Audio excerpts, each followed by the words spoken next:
Saben que nosotros estamos reunidos por Jesucristo. Él pagó, como hemos participado en el memorial, para que nosotros seamos hijos de Dios. Y el apóstol Juan decía, mirad cuál amor nos ha dado el Padre para que seamos llamados, ¿qué cosas? Así que, ¿cuántos hijos de Dios hay acá? Qué lindo. A su vez, nos hizo que somos hermanos de toda lengua, raza y nación. Somos hermanos.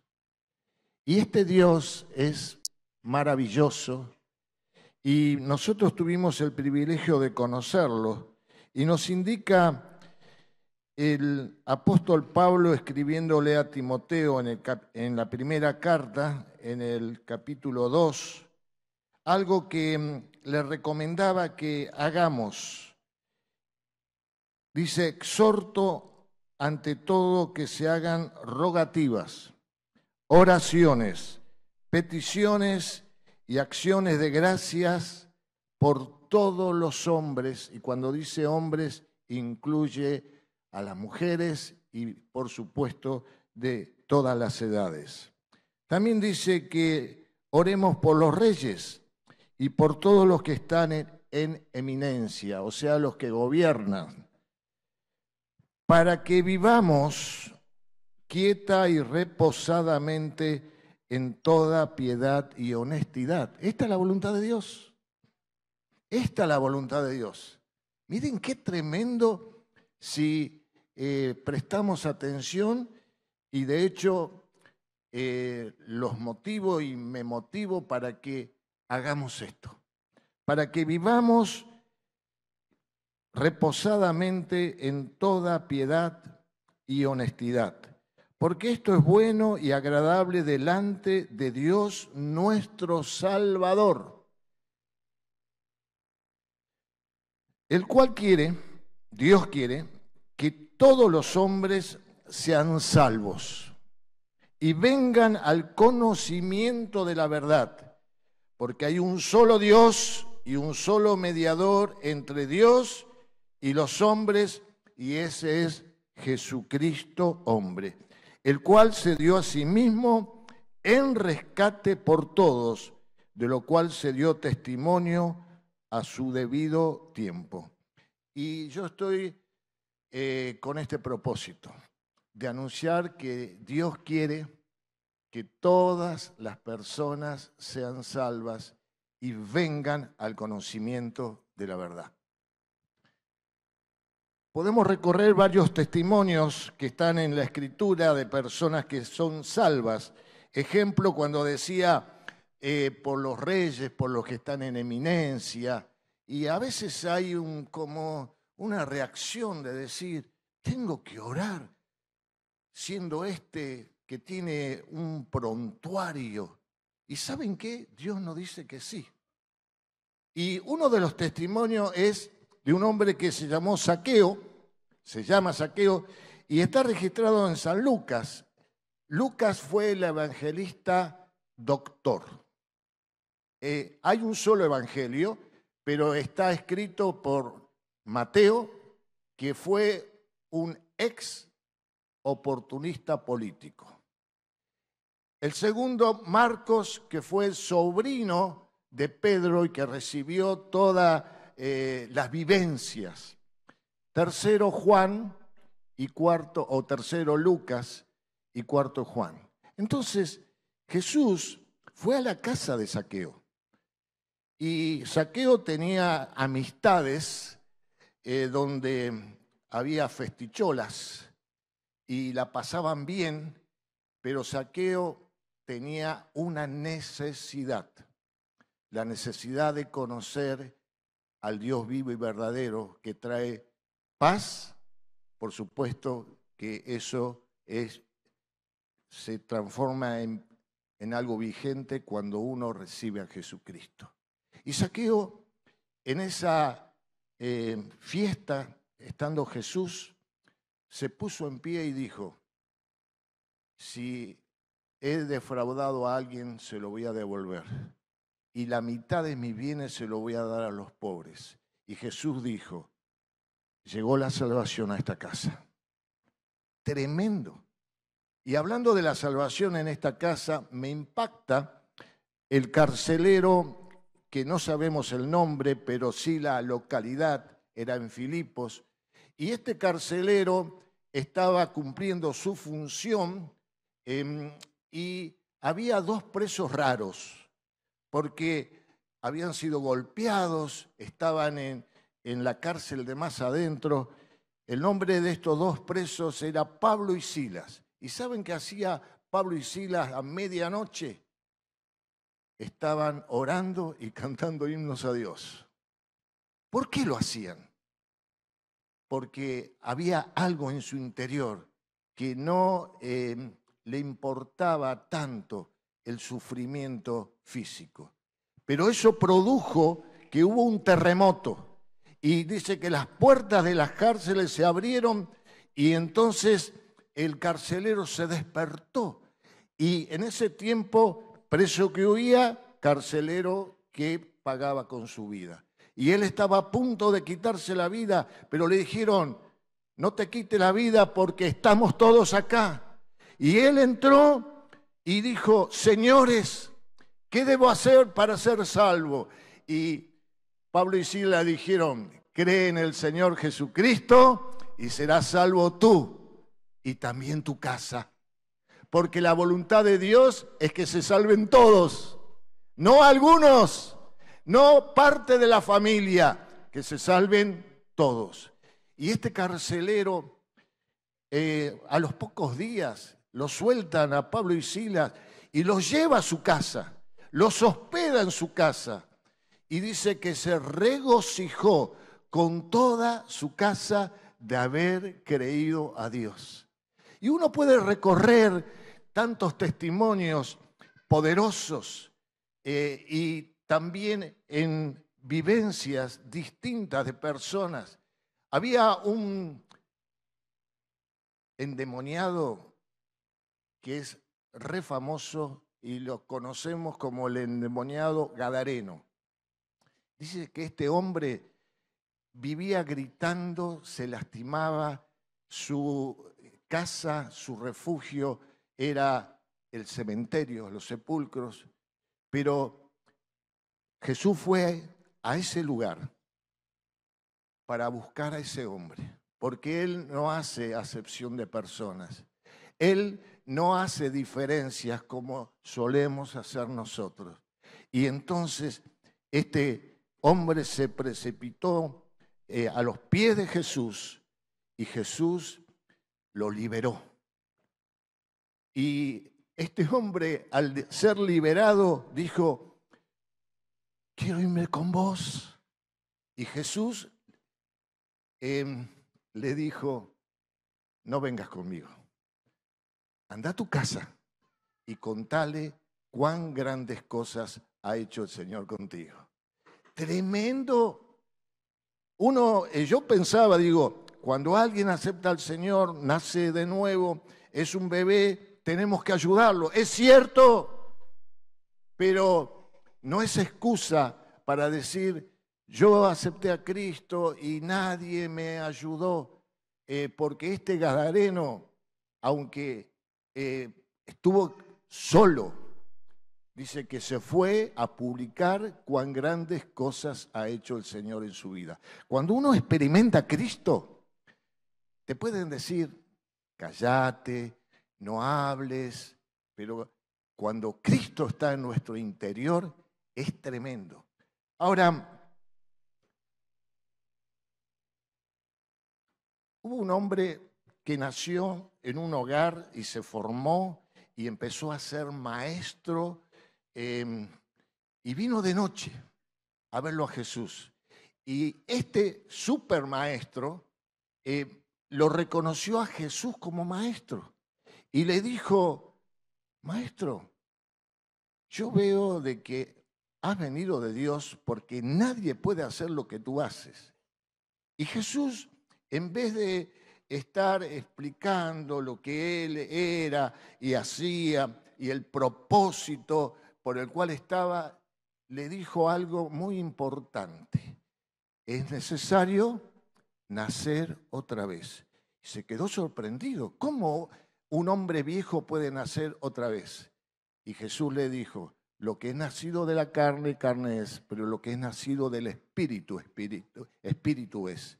Así que vemos testimonios de que Nicodemo realmente experimentó ahí el conocer a Jesucristo. Y sí, el Señor lo afirmó y le mencionó lo que estaba escrito, que esto era la salvación por la fe, porque le mencionó lo que sucedía en el desierto cuando el pueblo de Israel, que había sido libertado, pero empezó a murmurar, y entonces vino una plaga de serpientes. Y la intercesión de Moisés en ese momento fue que Dios le dijo que levante un asta con una serpiente de bronce y todo aquel que miraba a la serpiente iba a ser sano y salvo. Y entonces Jesús le dijo a Nicodemo, el que mira a Jesucristo va a ser sano y salvo. Y este es el mensaje del Evangelio. Mi testimonio es que tuve el gran privilegio de nacer en un hogar cristiano, evangélico, piadoso, donde los principios del Señor eran enseñados, respetados, pero en la etapa de la adolescencia me vino un montón de cuestionamientos y de pensamientos y me daba vergüenza decir que yo era cristiano, en la escuela especialmente.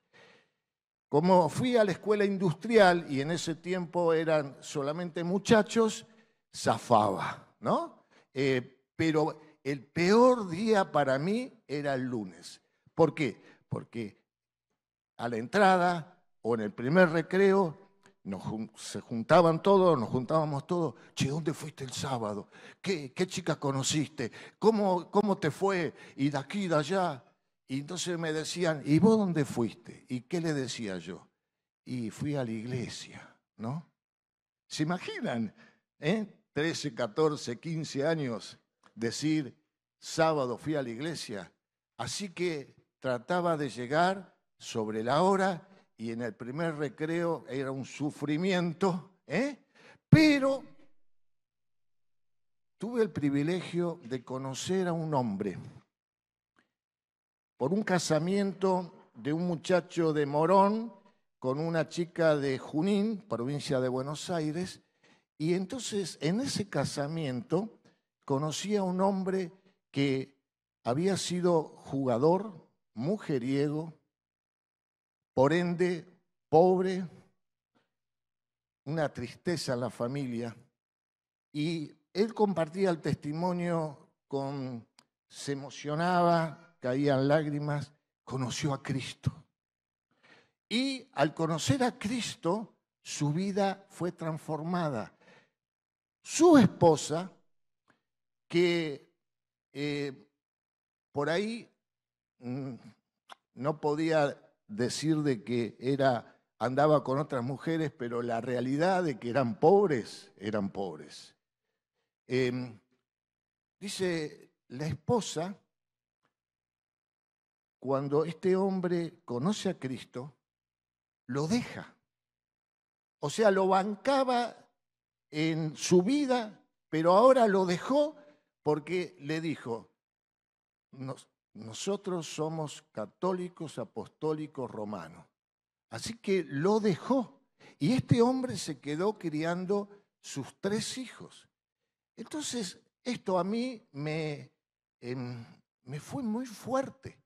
Y él nos invitó a otro muchacho y a mí para que vayamos después del casamiento a un periodo de vacaciones y mis padres me autorizaron con 15, 16 años, en ese tiempo se había que pedir permiso, ¿no es cierto? Y estando en la casa de él, él vivía a 100 metros de la capilla y hacía su devocional con la Biblia, con una ayuda. Iba a la capilla y siempre iba a la capilla y a las reuniones, él apasionado. Y la última noche antes de volvernos, noche de verano, estábamos hablando, él con nosotros, un amigo mío que habíamos ido juntos, y yo me acosté. Y sin querer oía lo que hablaban. Y lo que estaba hablando este muchacho amigo mío le decía la tristeza que había en su casa porque su padre era alcohólico. Y yo estaba acostado y decía, mi papá es un hombre trabajador, responsable, yo no tengo este problema. Pero en el diario vivir, yo notaba que este muchacho era más alegre que yo. A la mañana me levanté y le dije, ya está con el Señor, su apellido Parra. Le digo, don Parra, ¿lo puedo acompañar a la capilla? Así que fuimos, él hizo el devocional, acomodó unas cosas y después dijo, bueno, vamos. Le pedí quedarme, me dejó la llave y ahí yo hablé con el Señor. ¿Y saben lo que le dije? Señor, yo quiero vivir todo lo que he aprendido hasta ahora. Porque el Evangelio no es letra. El Evangelio es poder de Dios y es vigente, porque si no se transforma en una, bueno, el apóstol Pablo decía, la letra mata, pero el espíritu vivifica. El Evangelio es letra con espíritu, espíritu que le da vida a la letra. Y ahí, ¿saben? En mi testimonio yo experimenté mi entrega al Señor. Tomé 3 decisiones en ese momento. Porque cuando uno acepta a Cristo, ya cambia de gobierno en la vida de uno y ya no se maneja uno, sino que somos gobernados por el Señor, por las indicaciones en su palabra, y tomé 3 decisiones. La primera decisión era de que me iba a bautizar, porque había entendido que tenía que bautizarme. La otra decisión que tomé era, yo iba a una iglesia donde vengo de descendencia de polacos, ucranianos, y la reunión era en ruso, el idioma ruso. Entonces, yo quería ya invitar a mis compañeros, a veces los invitaba a los amigos del barrio, pero hasta ese momento era en ruso. Y yo lo entendía porque mi abuelita no aprendió nunca el castellano, así que con mi abuelita para hacerme entender seguía manteniendo el ruso y más que fui el mimoso de mi abuelita. Y eso era un beneficio que no quería perder. Entonces, digo, pero conocía también a través de mis padres la iglesia del barrio que estaba cerca, entonces digo, me voy a congregar en esta iglesia. Y también me puse a disposición del pastor y decir, acá estoy pastor y voy a hacer todo lo que usted me diga. Así que lo primero era, íbamos a pintar el frente del salón de reunión, ahí estaba yo. Había que hacer un reparto de invitaciones por el barrio, ahí estaba yo. Entonces, pero la tercera decisión que tomé fue quizá la más importante. ¿Saben? Por la cultura, por la sociedad, por la influencia, yo estaba de novio con una chica de la colectividad, ¿no es cierto? Antes era más fuerte todo esto. Y entendí, teniendo 16 años, que no era tiempo para estar de novio. Y cuando vine, le dije a esta chica que había entendido esto, ella pensó de que fue un embale, algo así, pero fue una decisión que me salvó. ¿Por qué? Porque debido a esa decisión conocí a la que hoy es mi esposa. Vení, vení. Porque los consejos que Dios nos da en su palabra son vida.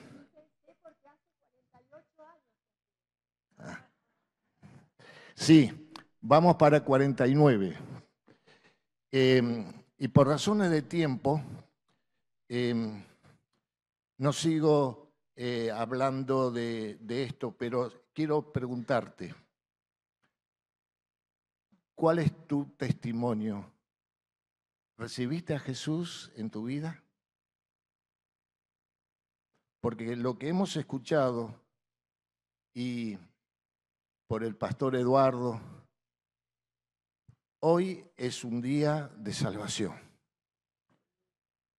Hoy es un día que el Señor quiere venir y que vos experimentes la seguridad de la salvación. Por eso, oramos. Oramos.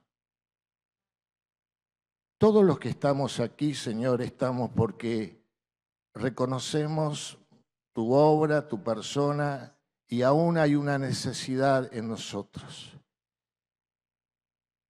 Pero también venimos, como vino Nicodemo y dijo, ¿qué debo hacer? ¿Qué debo hacer para ser salvo? Y tú le dijiste, el que no naciere de nuevo.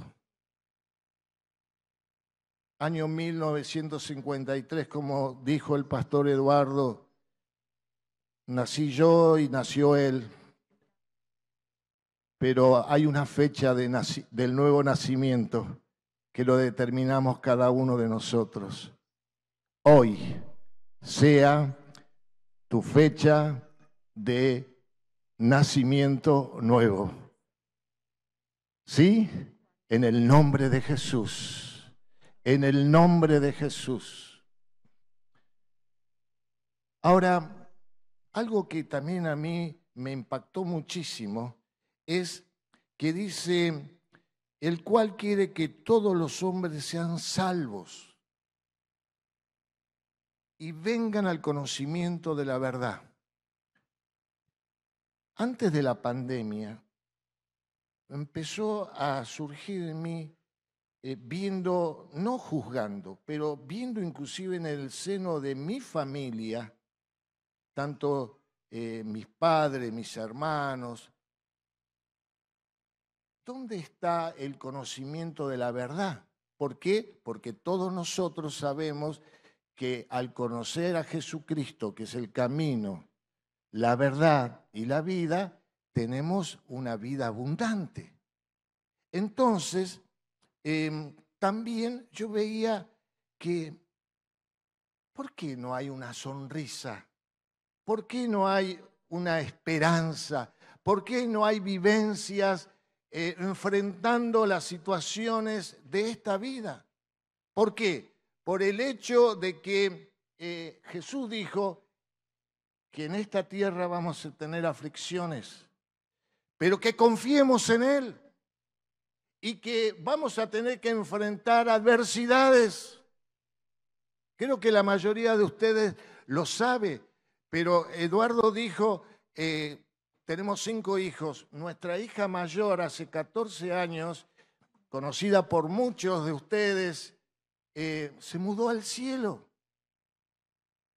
Y realmente esa pérdida, aún hay personas que quedan mal psíquicamente.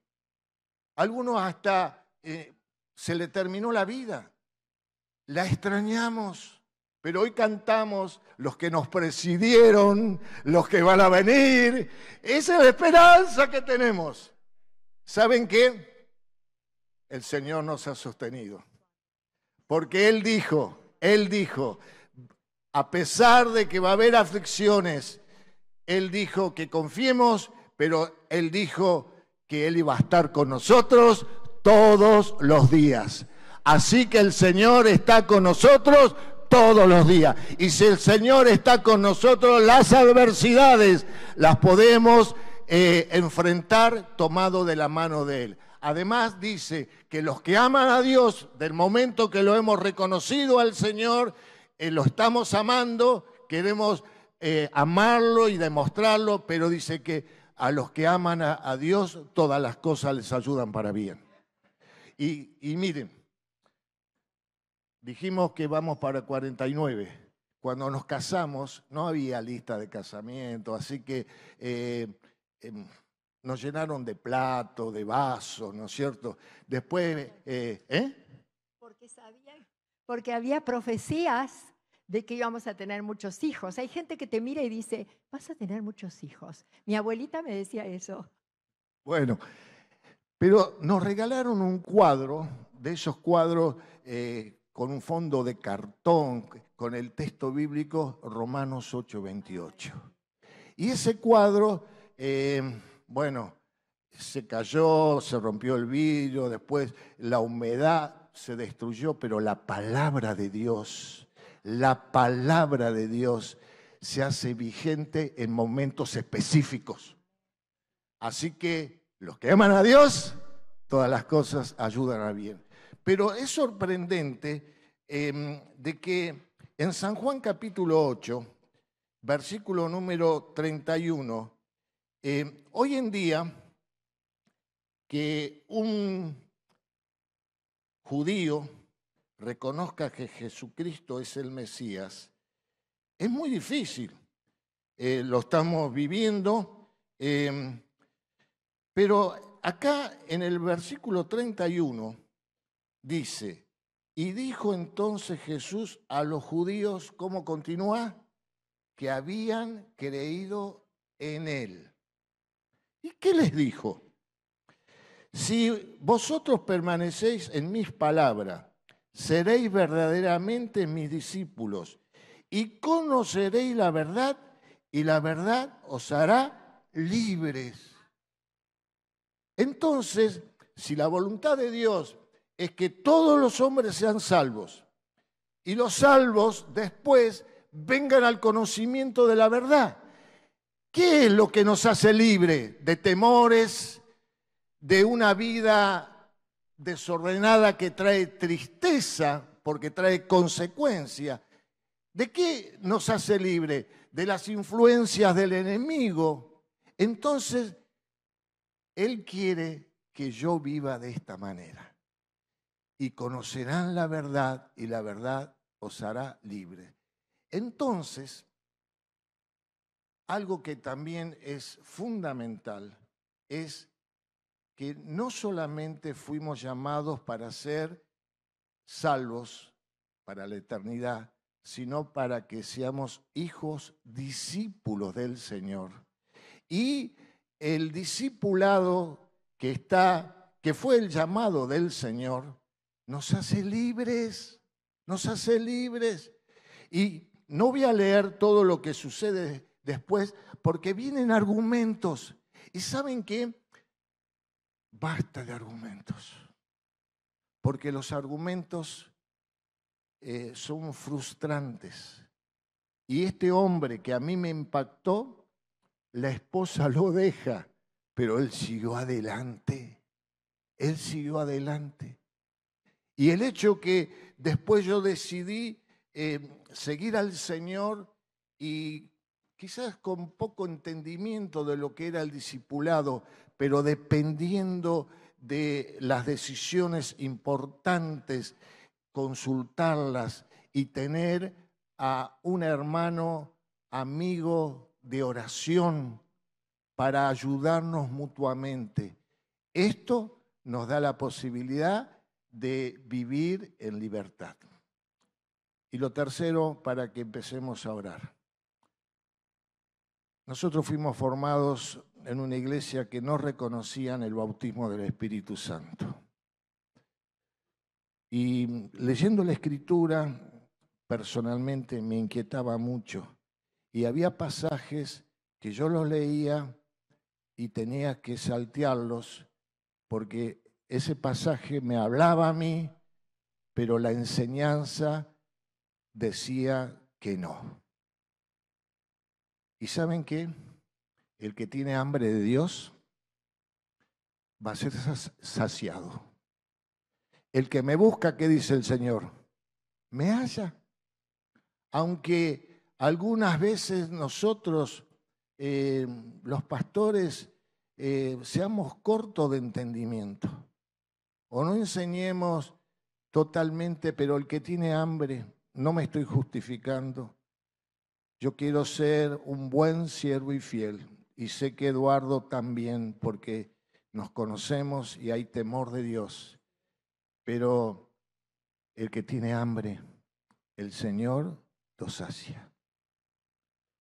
Y una noche, estando en mi casa, estando los tres, los chicos ya estaban acostados, un amigo de la juventud que tomó una decisión incorrecta y estuvo apartado 10 años, pero volvió al Señor, y volvió y me llevaba, decía, vamos a la campaña de Carlos Anacondia, en ese tiempo, vamos para acá, vamos para allá. Y yo lo quería ayudar y él iba con él y él venía a casa y decía, bueno, vos sos pastor, así que hay que orar. Y los pastores tenemos que orar, ¿no es cierto, Eduardo? Todos tenemos que orar. Y esa noche estábamos en casa y yo empecé a orar y llegó un momento en que hubo convicción de pecado. Como les dije, fui criado en un hogar piadoso. La única mujer que conozco sexualmente es Adriana. Y entonces yo estaba ahí y no me estaba justificando, pero llegó un momento en que el Espíritu Santo trae convicción y me mostró que había celos, que había enojos, que había peleas, hasta que quería decir amén para terminar la oración y no podía decir amén, Y irrumpí hablando en lenguas. Y después con mi mente quería parar y no podía parar. Creo que estuve como 3 horas hablando en lenguas, de tal manera que en ese tiempo a las 6 de la mañana tenía que tomar el micro, el bus que me llevaba a la empresa Mercedes-Benz que trabajaba. Y me dormí y le hablé a mi jefe si podía ir en el otro turno. Y sí, fui al otro turno y pensando todo lo que había vivido, no le encontraba muchas situaciones que podía yo racionalizarla, pero algo ardía en mí y en el sector que yo estaba, un sector climatizado dentro de todo el galpón, a las 4:30 se fueron todos y yo me quedé ahí y abrí mi boca para decirle, Señor, preguntándole. ¿Y saben lo que sucedió? Empecé a hablar en lenguas y entonces esto era vidriado y estaba así enfrente trabajando y me escondí porque si venía alguien me iba... Yo necesité eso. A veces el Espíritu Santo se derrama de una manera como en un parque, en un valle, pero yo necesitaba esta tormenta para vivir lo que estamos viviendo, porque cuando uno es lleno del Espíritu Santo, ¿cuáles son los frutos del Espíritu? Es amor, amás hasta a tu suegra, es paz, ¿sí? Es gozo. Entonces cada vez que nos reunimos, Nuestras reuniones son fiestas. Ya dejé, bueno, mucho antes, porque están las reuniones de jóvenes, pero las reuniones de jóvenes son fiesta. Cuando conocí al Señor, el mejor día era el lunes, porque seguí yendo a la iglesia, pero ya había algo en mi interior y he pasado momentos maravillosos. Quiero invitarte a que te pongas de pie.